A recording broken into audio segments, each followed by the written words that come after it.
আসসালামু আলাইকুম, ওয়েলকাম করছি রিয়াসাদ আজিম। ভিন্ন ধর্ম মতাদর্শের যারা শুনছেন সবার প্রতি আন্তরিক কৃতজ্ঞতা। টাকা টাকা কোটি কোটি টাকা বিসিবির কেন্দ্রীয় চুক্তি সেন্ট্রাল কন্ট্রাক্ট ফাইনাল করেছে বাংলাদেশ ক্রিকেট বোর্ড, এবং সেই কন্ট্রাক্টে 22 জনের কথা বলা হয়েছে। মাহমুদুল্লাহ রিয়াদ যেহেতু শেষ পর্যন্ত থাকছেন না, মানে জানুয়ারি ফেব্রুয়ারি পর্যন্ত তিনি কন্ট্রাকচুয়াল ক্রিকেটার। মার্চের পর থেকে 31 ডিসেম্বরের যে ডেডলাইনটা দেয়া হয়েছে যারা চুক্তিবদ্ধ ক্রিকেটার, সেই লিস্টের মধ্যে মাহমুদুল্লাহ রিয়াদ থাকছেন না। মানে মাহমুদুল্লাহ রিয়াদ আলটিমেটলি তার ইন্টারন্যাশনাল ক্রিকেট থেকে রিটায়ারমেন্টের দিকেই যাচ্ছেন। সেই ব্যাপারটা এই তথ্যের মাধ্যমে, এই ডিসিশনের মাধ্যমে, স্টার মার্কের মাধ্যমে প্রকাশিত হয়ে যায়। তাহলে ক্রিকেটার সংখ্যা দাঁড়ায় 21 জন। আগের চুক্তির 15 জন তারা আছেন, নতুন দলভুক্ত হয়েছেন বা চুক্তিভুক্ত হয়েছেন 6 জন, এবং 6 জন বাদ পড়েছেন। সেটা ভিন্ন আলোচনা করতে চাই। ওই যে শুরুতেই বললাম টাকা টাকা কোটি কোটি টাকা, সেই চুক্তিবদ্ধ বা চুক্তিভুক্ত ক্রিকেটারদের মধ্যে কারা আসলে বাংলাদেশ ক্রিকেট বোর্ডের আয়ের জায়গা থেকে, চুক্তি থেকে কত টাকা অন্তত ইয়ারলি আর্ন করবেন, সেটা নিয়ে আলোচনা করতে চাই। তাসকিন আহমেদ A+ ক্যাটাগরির একমাত্র ক্রিকেটার। তাসকিন আহমেদ হচ্ছে সেই যুগের ক্রিকেটার যখন নতুন A+ এলো বাংলার মাটিতে, এবং A+ আসার পর তখন A+ পাওয়াটা খুব দুরূহ ছিল। প্রথম দিকে আসলে A+ পাইতেই হচ্ছে 10 জন, 20 জন, 50 জন, এরকম একটা অবস্থা ছিল। তো তাসকিন আহমেদ হচ্ছে ওই গ্রুপের একজন ক্রিকেটার যিনি খুব রেয়ার A+ ক্যাটাগরির অনলি ক্রিকেটার, এবং তার মাসিক বাংলাদেশ ক্রিকেট বোর্ড থেকে বেতন যেটা তিনি পাবেন চুক্তিভুক্ত হবার কারণে, সেটা হচ্ছে 10 লক্ষ টাকা। তো এই 10 লক্ষ টাকা, এটাকে যদি আমরা 12 দিয়ে গুণ করি তাহলে 1,20,00,000 টাকা Taskin Ahmed end of the year draw করবেন from cricket board as a contractual cricketer. আমার কাছে মনে হচ্ছে তাসকিনের এই যে ক্যাটাগরিতে থাকা, মানে A+ ক্যাটাগরিতে থাকা, এটা খুবই যৌক্তিক। 3 ফরম্যাটে খেলছেন, বাংলাদেশের অবিস্মরণীয় জয়গুলোতে নেতৃত্ব দিয়েছেন। অন্যরা যখন ফেইল করেন তখন তাসকিন শুধু পাস করেন না, লেটার মার্ক নিয়ে বসে থাকেন। বাংলাদেশের golden boy Taskin Ahmed A+ category deserve করেন, এবং এই 10 লক্ষ টাকা তিনি আর্ন করে নিচ্ছেন, এটা নিয়ে কোনো ধরনের ডাউট নেই। এই ক্যাটাগরিতে যদি আমরা দেখি, সেখানটায় রয়েছেন নাজমুল হোসেন শান্ত, আমাদের শান্ত ভাই, মেহেদী হাসান মিরাজ ভাই, লিটন কুমার দাস, মুশফিকুর রহিম। তিনি আবার মার্চ থেকে B ক্যাটাগরিতে নেমে যাবেন।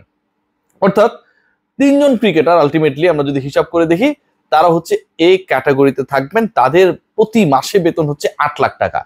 কারণ 8কে যদি আমরা 12 দিয়ে মাল্টিপ্লাই করি তাহলে আপনারা বুঝতেই পারছেন এটা 96 লক্ষ টাকা।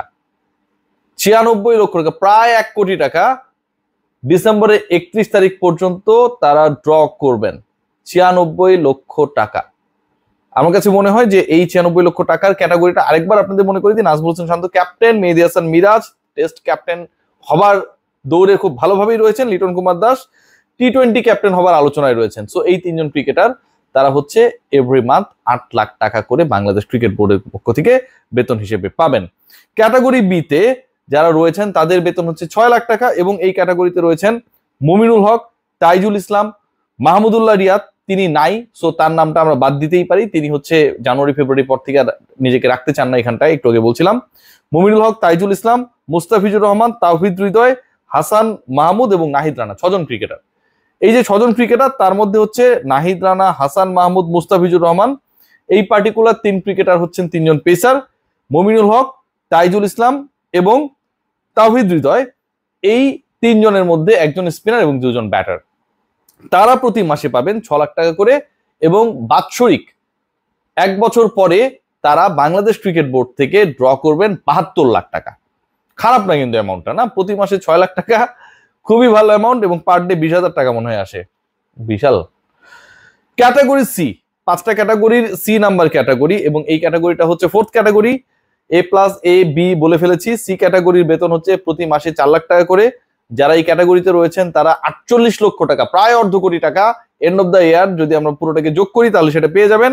এখানটায় রয়েছেন সাদমান ইসলাম, সৌম্য সরকার, দুজনই ওপেনার। একজন ওয়ানডে এবং T20-র জন্য অনেক বেশি প্রসিদ্ধ, আরেকজন টেস্ট ওপেনার। সাদমান ব্যাক করেছেন চুক্তিতে এবার। জাকের আলী অনিক প্রথমবার চুক্তিভুক্ত হয়েছেন।